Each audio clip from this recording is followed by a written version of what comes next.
Ako sa Enzo, isang house husband at ito ang kwento ko sa araw na ito.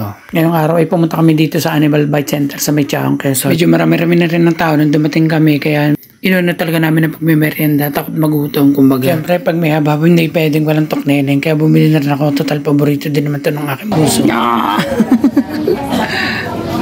Dahil nakompleto na namin na 5 magkakahati kaya ako natasang bumili ng gamot. Malapit din lang naman sa may munisipyo yung bilihan, dito lang sa may Bantayan. Bali 2,040 ang anti-rabies tapos 50 pesos naman ang syringe. First time ko naturukan nito, masakit pala to tapos nabukol. Bali babalik nga pala kami sa isang araw para sa second booster na Bebs. Ako naman ay second dose. Let's go!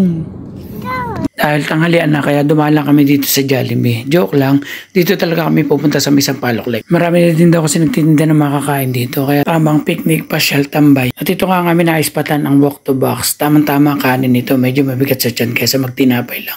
Huwag nyo napansinin yung makalat pero mukha nung masarap. Siyempre para lalo nakakabusog, kailangan may panula kaya bumili kami dito sa 20s. Kain tayo. Parang ito pala yung rice in a box na binibili namin dati na kung ano nung topping sa ibabaw. Masarap din naman siya para sa 49 pesos egg fried rice. Pag gusto mo naman chicken o pork, 59 pesos. Pagkatapos ng matulog ng aming mga baby sa lake, tamang gala naman kami. Pupunta kami ngayon dito sa SM. Siyempre pag nasa SM, alam na ang favorite ng mga bata ang magpataas baba dito sa escalator.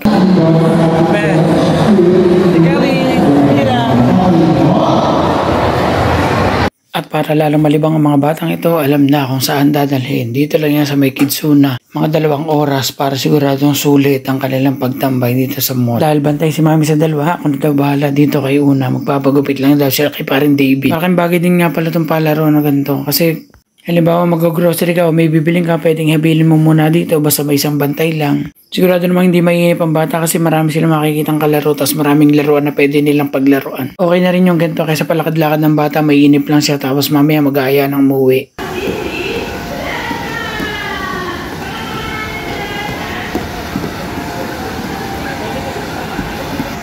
Sigurado nag-enjoy mga bata kung minsan nga ayaw pa nilang umuwi pag uwian na. Tamang tambay lang muna kami ni ate habang nag-ate kila mami. Habang tayo naririto sa mundo, marami talaga tayong pagdadaanan. May tuwa, may saya, may lungkot, may ligaya, may problema, may luha, may dusa. Ano't ano pa mang suliranin niya, malalagpasan natin yan basta't nagmamahalan ang bawat miyembro ng pamilya. Ano ga?